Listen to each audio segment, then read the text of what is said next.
Actually looking at using that flow at the end to generate electricity to help provide a non-fossil fuel source of energy for that plant, and we're currently planning to do that. Last on the horizon for us, hopefully that we're going to get done here soon, is construction of pavilions in the cemeteries, so that people who are utilizing those, either for an on-site funeral or for reunion or memorial, will have a pavilion in each of our cemeteries that they can utilize. We've got a lot of other things in planning, but I think these are the most important ones that we have. So I'm going to turn this over to the judge now, and because I hope I haven't eaten into too much of his 40 minutes. Thank you.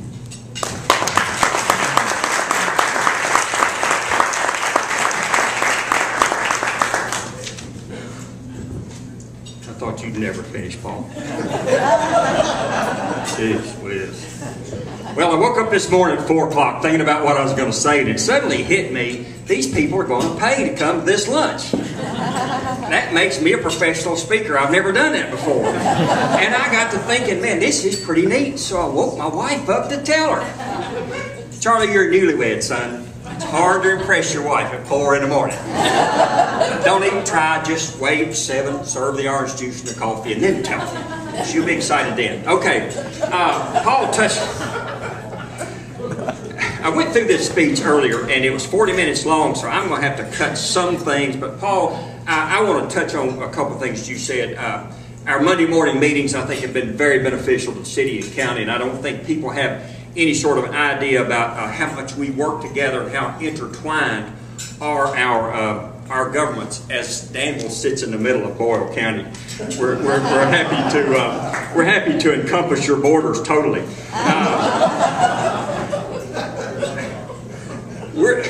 We have 181 square miles in Boyle County. I can always outdo you in size. There, 181 square miles. Interestingly enough, about 132 miles of county roads. So that's pretty important when you're spreading salt or mowing or doing all those things that you have to do as a county. The wealth of Boyle County, we just got our tax numbers in. It looks like our appraised real estate in Boyle County is about $1.54 billion. That's a lot of money to a country boy. That's a whole lot of money. So we will be setting our tax rates very shortly based on that. What do we do in Boyle County? I'm going to run through these pretty quickly. First off, Boyle County provides the jail. And if there's anybody here that wants the jail, I'll give it to you. It's like a boat. You can't put enough money into it. And I mean, it's like a teenage child multiplied by 220 cents. You can't give it enough money to make it work. So we run the jail. EMS, we try, if there is an emergency, we try to have a trained paramedic and an EMT on site, averaging about 8 minutes. That's pretty incredible, guys. 8 minutes, and these guys are good. They're very good, and not only that, they're not driving rickety old wagons. They're driving the best ambulances that we can buy. They're very good, and they're well trained. They're dedicated people. Public Works, you know what Public Works is. It's all those roads and all those things that have to do with public structures, anything that you may or may not see. The courthouse, we obviously take care of that. Solid waste recycling, it speaks for itself, and it doesn't. If it doesn't speak for itself, Donna Fector speaks for it. If you all know Donna, man, it's like turn her on. She's the Energizer Bunny. Animal control. We spend a lot of time on animal control, not a lot of money, but we sponsor that, and the big thing that I always remember about animal control, I hadn't been in office a month, and I got sued in federal court. Let me tell you, even for a lawyer, when you see your name there and they're suing Harold McKinney personally, it gets your undivided attention. So we do animal control. Emergency management. We manage all of those events, whether it's the ice storm. Paul, do you remember the ice storm? I think so. The ice storm or the flood we had recently, or whether it's a leaking tanker car. Our emergency management agency is responsible for handling that. They do a lot of training, and they buy a lot of equipment, and we're looking at buying radios. This stuff just staggers me. We're looking at buying radios for all the people to use across the county. I'm thinking radios, that's probably going to cost me $4,000 or $5,000. Try $400,000. Do I have your undivided attention? $400,000. So we're going to have to pare that down a little bit. And the feds are saying buy the best, but the feds don't want to pay for the best. See? You know, it's like your kids, Jamie. You know, Dad, I want the best. Well, when you pay for it, you can have it. So that's just a little aside. That's kind of what Paul and I deal with on a daily basis. And by the way, you're going to be invited to a meeting tomorrow, and we'll be talking about this. Where does the money come from? We got about 100 funding sources, if you can believe that. About 100 funding sources. A lot of them are restricted, obviously. LGEA money or the grant money. We've got a lot of grant money that we get.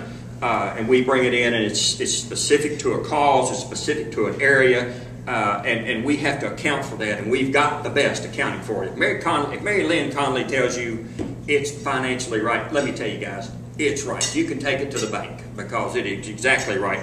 But our biggest, the biggest gorilla in the park, obviously, is our payroll tax and our net profit tax. We have a general fund of about $6.5 million, of which about $3.7 million comes from the payroll net profits tax. About $750,000 comes from property tax. Now, if you ask people, where does most of the money to run the county come from? You know what they'll say? Oh, my property tax. I pay my property tax. Well, you don't pay hardly anything on your property taxes. I mean, you are spoiled in Boyle County, guys, because we got a payroll tax and that we use, and it funds our government. You know, when I'm out on the campaign trail, and I'm not campaigning now, I talk to people, and I ran into two old guys, and one guy said, he said, you know, I don't live in this county, and I don't think I'll have to pay a payroll tax. And his buddy said, why don't you go get you a job in, I won't tell what county. He said, there aren't any jobs there. His buddy said, there you go. There's a lesson. They take this money in Boyle County and they do things right, and they do what you need to attract jobs and to attract industry and to attract people. And I thought it was a point so well made, so I just worked. Sometimes I tell it that I said that just so I get credit. How do we spend this money? Well, there are 6 magistrates who comprise the fiscal court. I preside over that fiscal court, which leads to part of my schizophrenic nature. In 7th grade civics, they'll tell you there are 3 branches of government, right? There's judicial, there's the legislative, and the executive. Well, I am the executive because I do what executives do, and it's in my name, Greg, executive. But I get to vote in the fiscal court, so that makes me legislative. But they call me judge, that makes me judicial. I don't really know. You know, I get up some mornings and I tell my wife, did you know? And she's not impressed then either. Wipe that off here. Anyway, where are we generally? Let me tell you where we are, and this gets to the nut of taking care of running a county or any government. We have about a $6.5 million general fund. Now, when we spread that out and we rebudgeted it, our budget actually says $17 million, but it's really 6.5 because of the way we do it. We have a surplus that's significant, and I'm going to give you a surplus, and I want you to forget it, okay? We got about a $2.4 million surplus, and that's too high. I will tell you it's too high, except that in July we write about $1 million in one-time costs that we pay out every year. And then we don't have a lot of money coming in for about a quarter. So for our cash flow, we have to have a pretty good surplus. The other side of the coin is government is not as agile as private business. You know, if you run the Wendy's and it's not profitable, you can close it. It's gone. You can't shut down government. You know, it's not agile. We have to move slowly. George, you and I worked very slowly on the city commission many years ago together. I learned a lot from you. I want to salute you today. I should have done it early on because I mean that 100%. So we get into when I first came on board, and from about the time I was sworn in until I got to my seat, fuel went up about $2 a gallon. I mean, seriously, so we're trying to make a budget and try to figure out what's going to happen to fuel prices. You can't do it. So we put a lot of money in the budget for fuel prices.